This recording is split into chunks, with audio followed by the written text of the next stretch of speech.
Bonjour à tous, ici Adrien. Aujourd'hui on est le samedi 14 octobre 2023 et dans cette vidéo nous allons parler d'Ubuntu puisque la version 23.10 est disponible et porte le nom de code Mantic Minotaur que l'on peut traduire par Minotaur divin.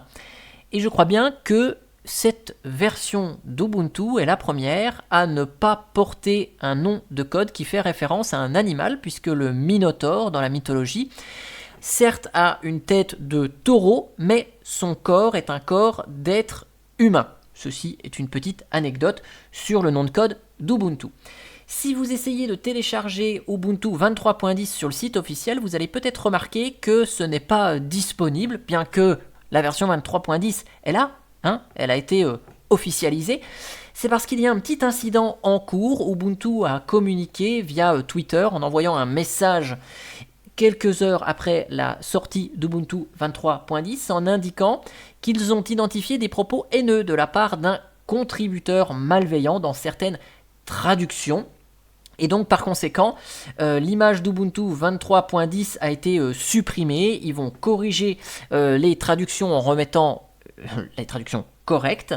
Et puis l'image Ubuntu 23.10 sera republié d'ici quelques heures, voire quelques jours, lorsque tout sera rentré dans l'ordre. D'ailleurs, sur la partie droite ici, vous voyez sur Twitter, un utilisateur a récupéré les traductions problématiques. Bon, vous voyez, c'est quand même pas spécialement jojo.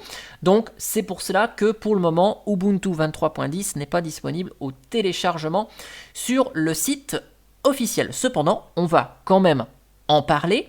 Si vous voulez suivre tous les détails sur cet incident, je vous mettrai le lien dans le descriptif de la vidéo vers le site discoursubuntu.com qui va vous tenir informé sur ces informations. Alors, Ubuntu 23.10 est là, super, c'est génial. C'est une version qui n'est pas LTS, elle va donc être supportée pendant 9 mois. Si on va sur le site ici, on a toutes les informations et on voit bien que Ubuntu 23.10 est une version classique. Elle sera donc supportée jusqu'en juillet 2024. Il est bon de noter par contre que cette version d'Ubuntu est la dernière version avant la prochaine LTS qui sera la Ubuntu 24.04. Donc c'est la dernière ligne droite pour l'équipe d'Ubuntu pour introduire les nouveautés et maintenant c'est stabilisation pour avoir une LTS qui soit stable et supportée sur le long terme. Alors, je vais passer par une machine virtuelle ici. On va voir ensemble rapidement l'outil d'installation d'Ubuntu puisqu'il a quand même quelques petites nouveautés qui vont être bonnes à signaler.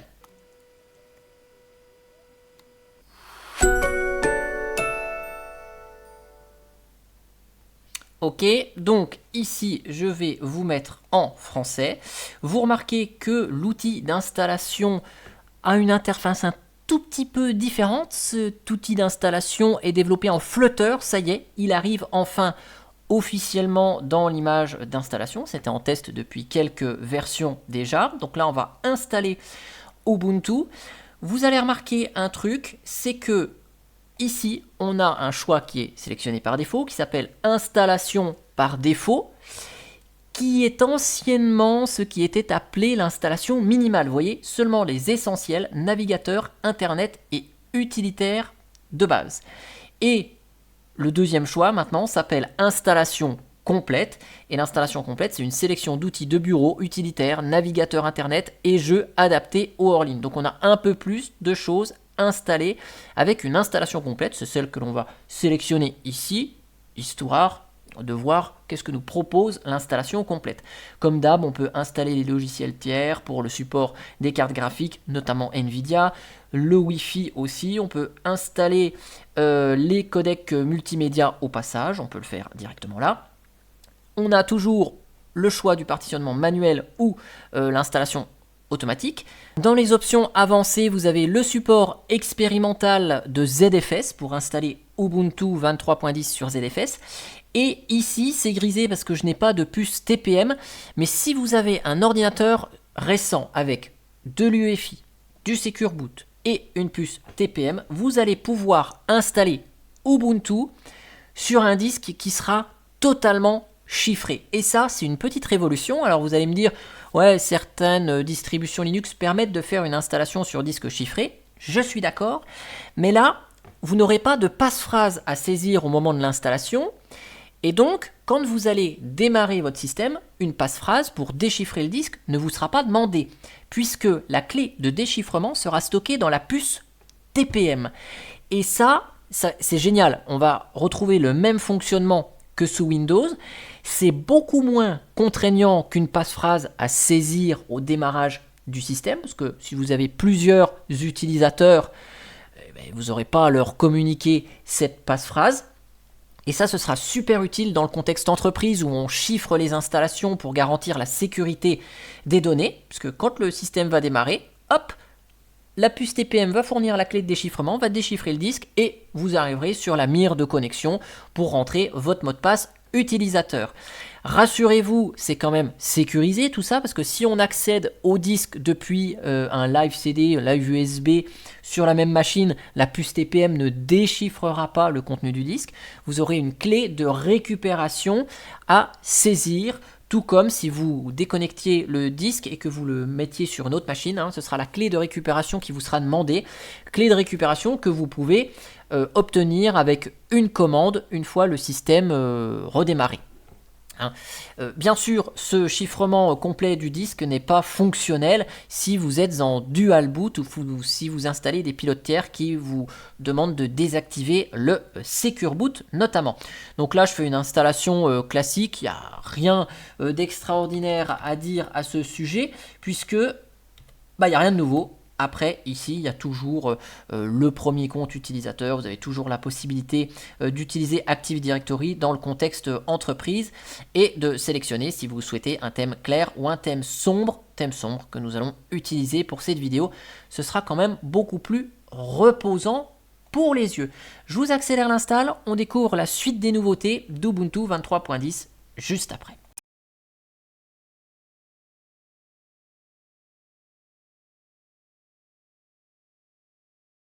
Et voilà, donc l'install est terminé. On va redémarrer dans la foulée. Oups là.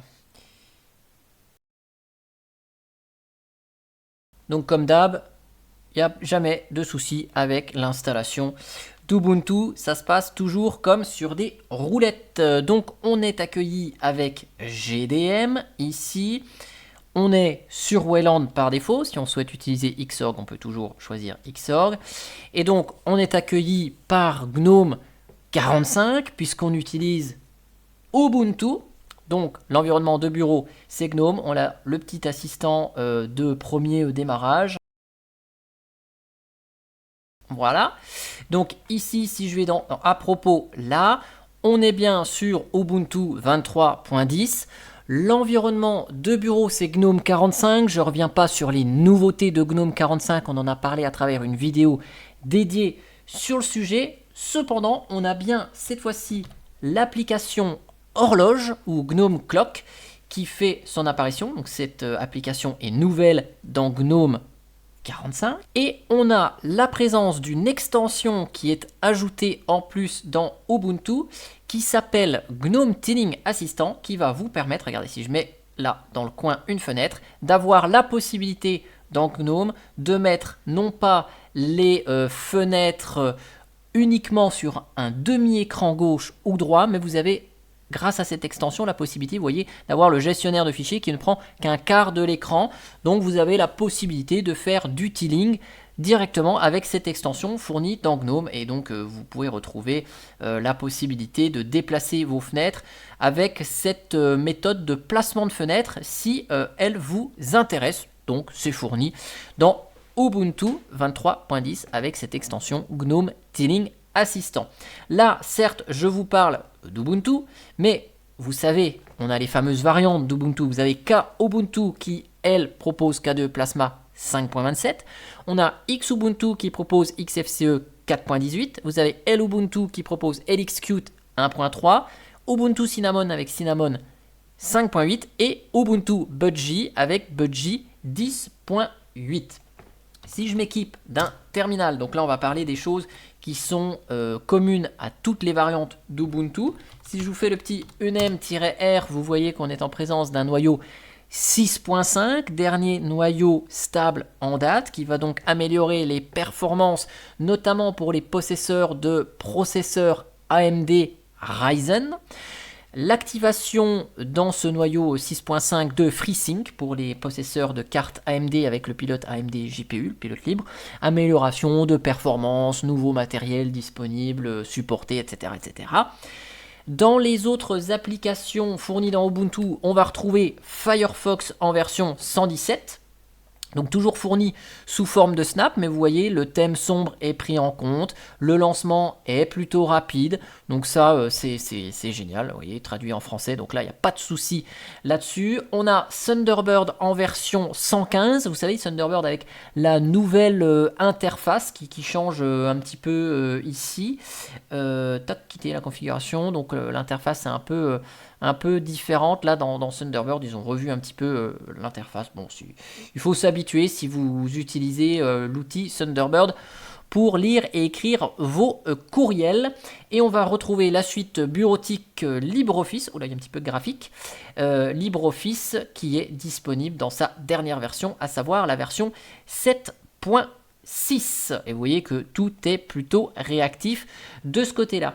Dans les ajouts de cette Ubuntu 23.10, on va avoir un outil qui s'appelle Firmware Updater, qui va donc vous permettre de mettre à jour les micro-logiciels sur votre ordinateur. Si par exemple vous avez une mise à jour du BIOS, une mise à jour de micro-logiciels sur différents périphériques que vous avez sur votre machine, eh bien cet outil il est là et il vous permettra de mettre à jour tous ces micro-logiciels, ou firmware en français. Vous avez Cups, qui est le gestionnaire d'impression fourni dans Ubuntu. Alors je cherchais Cups, mais c'est surtout lui qui va vous permettre d'ajouter des imprimantes. Initialement, il devait être snapisé, ce service Cups. Il ne l'est finalement pas. Il y a eu des petits soucis rencontrés par l'équipe d'Ubuntu qui leur ont fait faire marche arrière. Alors Cups, vous savez, ça discute sur le réseau, ça interagit avec les périphériques. Donc snapiser ça et le mettre dans un bac à sable leur a peut-être posé quelques petits soucis. Donc en attendant, on a un Cups traditionnel, ça ne change rien pour vous si vous avez des imprimantes. Et je vais vous parler de la Logitech, le centre d'application, qui a été un petit peu relooké, vous voyez ici. Alors ce centre des applications est développé en Flutter, comme l'outil d'installation d'Ubuntu. Vous voyez quand même que le thème est respecté, ça veut dire que là je suis en thème sombre et donc dans cette application qui vous permet d'installer d'autres applications, vous avez le thème sombre. Il faut savoir que cet outil est un snap, il est installé sous forme de snap. Et si vous cherchez à installer des applications, par exemple Kdenlive, qui est l'outil que j'utilise pour monter les vidéos, vous voyez qu'il va vous proposer Kdenlive sous forme de paquet Snap ou sous forme de paquet Deb. Donc à vous de choisir, sachant que dans la liste, les snaps sont mis en première position par rapport au paquet Debian, tout comme Fedora met en avant les Flatpak par rapport au RPM. Mais vous pouvez installer aussi bien les snaps que les Deb. Ici, vous avez deux entrées, donc pour la recherche Kdenlive, à vous de choisir le paquet qui vous intéresse en fonction de vos envies. Voilà tout ce que je pouvais vous dire sur Ubuntu 23.10. D'ailleurs, je déplace le dossier personnel pour celles et ceux qui aiment bien mettre des icônes sur le bureau. Moi, j'ai horreur de ça, mais il y a une extension qui est ajoutée à GNOME pour vous permettre d'avoir des icônes sur le bureau. Okay, et donc, toutes ces extensions, je me tiens quand même de le préciser, sont gérables directement depuis le panneau de configuration, avec dans Apparence cette petite spécificité à Ubuntu qui permet de choisir la thématique de la coloration ici des contrôles et des menus. Et dans Bureau Ubuntu, là vous avez donc le paramétrage des extensions qui sont fournies dans Ubuntu avec la partie icône du bureau. Ok, donc là je peux les gérer ici, ces icônes sur le bureau, la partie doc et la partie tiling qui n'est pas encore totalement traduite puisque nouvelle.